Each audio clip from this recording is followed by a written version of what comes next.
E Jair Bolsonaro prestou depoimento por 3 horas à Polícia Federal sobre o caso das joias doadas pela Arábia Saudita ao governo brasileiro. O inquérito investiga se o ex-presidente cometeu o crime de peculato por supostamente ter tentado ficar com os presentes. Alguns destaques do depoimento de Bolsonaro foram divulgados. Bolsonaro só tomou conhecimento dos problemas junto à Receita Federal 14 meses depois. Na ocasião, pediu para o tenente-coronel Mauro Cid, ajudante de ordens do ex-presidente, esclarecer os fatos para evitar, abre aspas, um vexame diplomático. Bolsonaro negou ter feito qualquer esforço para ficar com as joias. Outras 9 pessoas foram ouvidas simultaneamente em salas separadas durante o depoimento nesta tarde. Entre elas, então, o tenente-coronel Mauro Cid. Cris Grêmio, esse assunto tem se arrastado aí por algumas semanas, né? A gente tem acompanhado e agora, então, hoje houve o depoimento do ex-presidente Jair Bolsonaro. A gente não tem muitas informações porque foi agora à tarde, né? Estava marcado para as 14h30, atrasou um pouquinho, mas já temos algumas informações aqui, né? Dizendo que ele prestou depoimento hoje, que só tomou conhecimento dos problemas junto à Receita 14 meses depois, né? E veja, o presidente Bolsonaro precisava ser ouvido porque foi um mês de massacre, de notícias fantasiosas aí, tiradas de uma militância que a gente sabe com que interesses, né, estava divulgando e da forma como vinha divulgando. Esqueceram, se bem que foram surgindo ao longo dessas semanas aí de assuntos, joias de Bolsonaro, mas num primeiro momento esqueceram que Lula, quando era presidente e saiu já com todas aquelas acusações referentes a mensalão, petrolão começando já a ser investigado e tal, carregou consigo centenas de presentes. Dilma fez a mesma coisa, tanto que eu abri aqui uma matéria recente, depois já dessa repercussão do caso das joias oferecidas pelo príncipe da Arábia Saudita, a comitiva, né, do presidente Bolsonaro, porque ele não estava presente, durante uma visita oficial lá não lembro que ano que foi isso, mas enfim, né, foi oferecida para um ministro de Bolsonaro. Depois disso, depois que isso foi divulgado, com toda a celeuma que foi feita, com toda essa militância raivosa, espalhando palavrinhas de ordem, né? Tá tudo jóia, as joias da Michele. Michele Bolsonaro nem sabia dessas joias, deu uma declaração lá dizendo: eu tenho joias, não sabia que eu tinha joias nesse valor todo, que eles têm que debochar, porque o troço beirava o ridículo.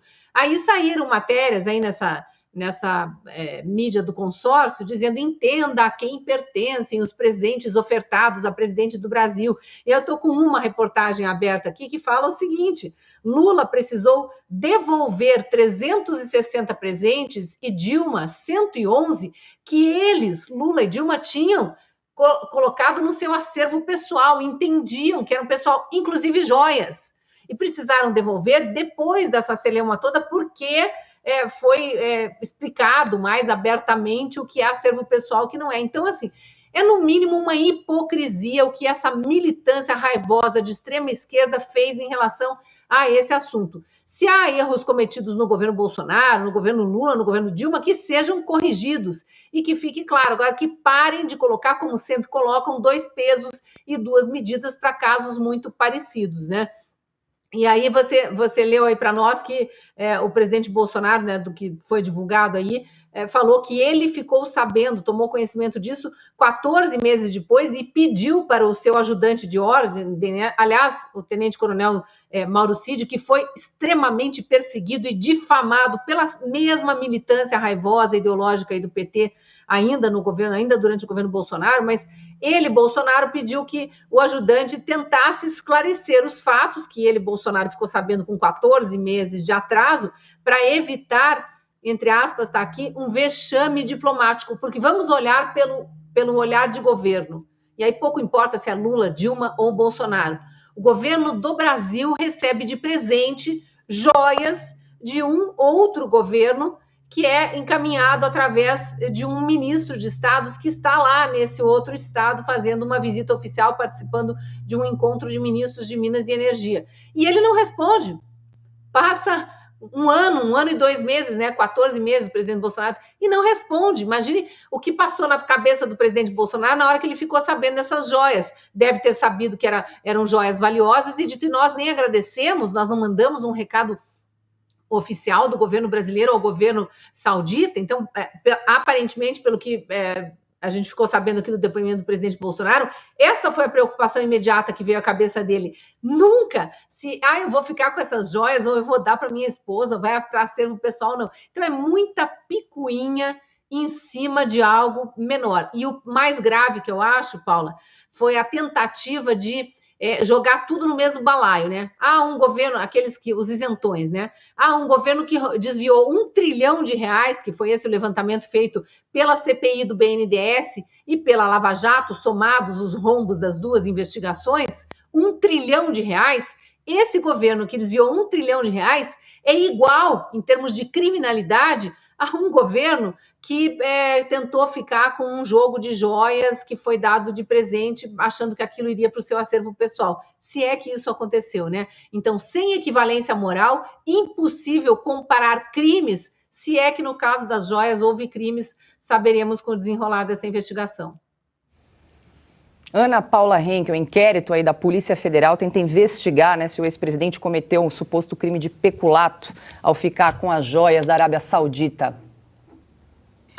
Olha, Paula, aqui a gente gosta de investigação, né? Que investiguem absolutamente todos aqueles que levantarem qualquer suspeita, podem investigar à vontade. Mas não tem como não mencionarmos as similaridades, né, com o cenário político aqui dos Estados Unidos. Desde 2016, quando Donald Trump era candidato à presidência dos Estados Unidos, é a mesma coisa, né? E agora estamos vendo o mesmo cenário. Foram 2 pedidos de impeachment, antes dos impeachments, foi aquela ladainha de conluio com a Rússia, Rússia. Depois o tal do telefonema com o presidente da Ucrânia. Depois 2 impeachments. Depois, logo que ele perdeu a eleição, tentaram emplacar um impeachment na Câmara, ele saindo da Casa Branca. Depois nós tivemos, né, aquela tomada política ali do FBI na casa dele. Agora estamos vendo esse caso requentado por um promotor do distrito de Manhattan, um caso assim que aqui nos Estados Unidos, políticos dos 2 lados, né, do espectro aí, democratas e republicanos, disseram, realmente agora está começando a ficar estranho, porque o que está sendo vendido, a maneira como foi empacotado isso, é que foi um caso requentado, um caso que as autoridades, os oficiais, a Comissão Eleitoral Federal já tinha descartado qualquer indício, né, de fraude, e já tinha enterrado. E vem um promotor e levanta mais uma fumaça, não, precisamos perseguir Donald Trump.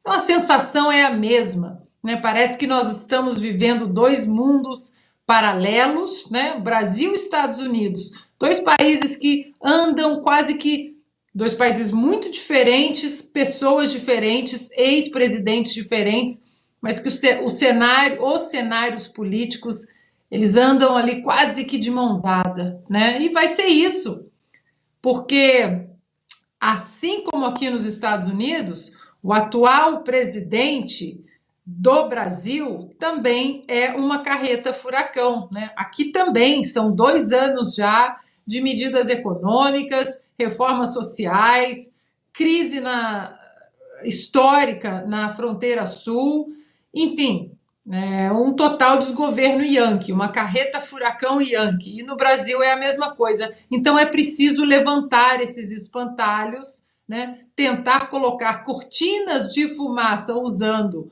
a antiga administração, não apenas para esconder os desmandos dos atuais governos, mas também para minar um futuro político, tanto de Donald Trump como do presidente Jair Bolsonaro, porque eles têm um capital político muito rico, muito grande, muito bem estabelecido. Então, é preciso, uma tática que é esconder as medidas desastrosas do atual executivo, tanto aqui como aí no Brasil, e também minar o futuro de possíveis rivais políticos, porque eles ainda têm muita força. E aí, Augusto, o ex-presidente Jair Bolsonaro então prestou depoimento nessa tarde para esclarecer o caso das joias que tem tomado noticiário aí nas últimas semanas. Eu acho que tudo deve ser esclarecido, como lembrou a Ana. Agora, tem a fila, né? A fila precisa andar. Eu não vi nenhum interesse da polícia em esclarecer o caso do cofre, que estava ali num banco guardando, sabe Deus o quê, mas tinha presente ele também, presentes recebidos em outros países, em nome da Marisa Letícia e do Lulinha. Isso aí não interessa ao consórcio da imprensa nem aos investigadores. Outra coisa, tinha aquele caminhão cheio de presentes, de bens ali, de posse duvidosa do Lula, que esqueceram também. Tá? O Lula não ganhava só joia. Ele ganhou um sítio, ganhou cozinha, ganhou uma torre de TV. Agora, isso aí desapareceu de repente. Eu quero saber, quero ver amanhã o que vai dizer o consórcio em manchetes disso aí, porque agora a questão das joias apareceu para ocupar o espaço. É a cortina de fumaça de que vive falando o Silvio, com inteira razão. É a cortina de fumaça que fica escondendo esses absurdos que mencionamos no programa de hoje até agora. Silvio, já que o Augusto lembrou da sua matéria excelente para a Revista Oeste, Cortina de Fumaça, também quero te ouvir. Só para a gente lembrar, a Cris também lembrou, né, que o presidente Lula recebeu 9.037 itens nos primeiros 2 mandatos. Tudo foi retirado em 11 containers, armazenados por 5 anos, ao custo de R$1.300.000, pagos pela empreiteira OAS. Pois é, essa é mais uma daquelas coisas que desaconteceram, né? No Brasil as coisas estão desacontecendo. Eu vou continuar usando esse verbo, totalmente improvisado, evidentemente, em homenagem ao consórcio da imprensa que cunhou, né, o Despiora lá atrás no governo Jair Bolsonaro. Veja, Paula, você citou a cortina de fumaça, uma reportagem nossa aqui da Revista Oeste, quando o governo tinha 45 dias. Nós estamos batendo a porta dos 100 dias de governo. É aquela data estabelecida pela mídia, pela sociedade, né, pela opinião pública, para o fim da lua de mel. Uma tolerância para as primeiras medidas de governo. Acontece que esse governo não tomou nenhuma medida concreta até agora. Pelo contrário, acumula, para usar uma expressão do consórcio da imprensa, um colar de más notícias e não boas notícias, como eles dizem. Eu gostaria que esse governo citasse uma medida concreta tomada até agora. A única na área econômica, por exemplo, foi o PowerPoint do arcabouço do Fernando Haddad, que ninguém sabe exatamente o que significa, ele nunca detalhou, era um PowerPoint ali mal acabado, para dizer que o país teria, sim, algum tipo de regra fiscal daqui para frente e não simplesmente um plano para gastar, né? Um cheque em branco para gastar.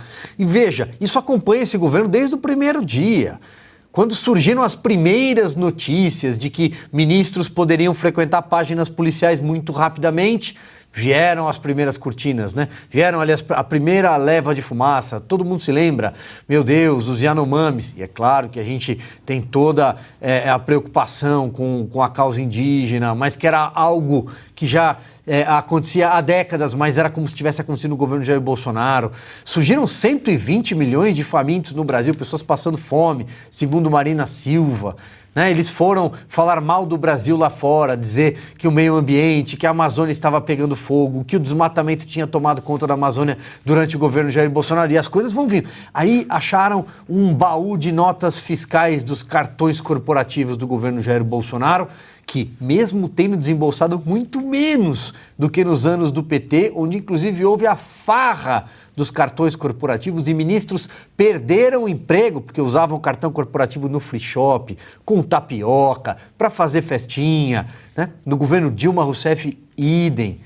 Então, assim, elas vão se acumulando. Agora, o que nós temos? As joias há um mês. E aqui na Revista Oeste, no Oeste Sem Filtro, nós falamos, olha, esse assunto das joias vai render manchetes de festim no consórcio da imprensa durante um mês pelo menos. Repetimos isso e continua acontecendo. Vejam vocês, o Augusto falou assim, amanhã vamos ver as manchetes. Não precisamos nem esperar, Augusto. Hoje elas já estão lá no noticiário de TV, nas emissoras de rádio, nos sites, nos portais todos, né, as joias de Bolsonaro, numa tentativa de carimbar esse caso. Como? Ou se tratando de contrabando, né, de apropriação de joias milionárias, ou numa tentativa de propina, de que isso seria pagamento de propina vindo lá da Arábia por conta de alguma negociação. Ou seja, eles tentam transformar, e tentaram durante 4 anos e continuam, o governo Bolsonaro no governo Lula. Eles tentam colocar na mesma régua uma quadrilha que pilhou o Brasil durante mandatos, não só de Lula como de Dilma Rousseff, que roubou os cofres públicos. Então, agora, já que passamos um pano no passado, nada daquilo aconteceu, esqueçam a Lava Jato. Quem roubou, quem era corrupto era o Bolsonaro, sem uma única acusação concreta, sem uma prova, sem julgamento, sem condenação alguma. Mas é para tentar colocar a quê? Na mesma régua, né? Esse consórcio da imprensa não consegue cobrir o governo Lula, porque eles não podem falar mal do governo Lula. Não vou nem aqui entrar em detalhes porque não podem falar, além da paixão ideológica, da paixão política pela esquerda. Não vou nem entrar nesse detalhe, mas eles não podem. Então eles continuam cobrindo um governo que se encerrou oficialmente no dia 31 de dezembro. Vamos ver mais quanto tempo dura o governo Bolsonaro nas páginas do consórcio da imprensa.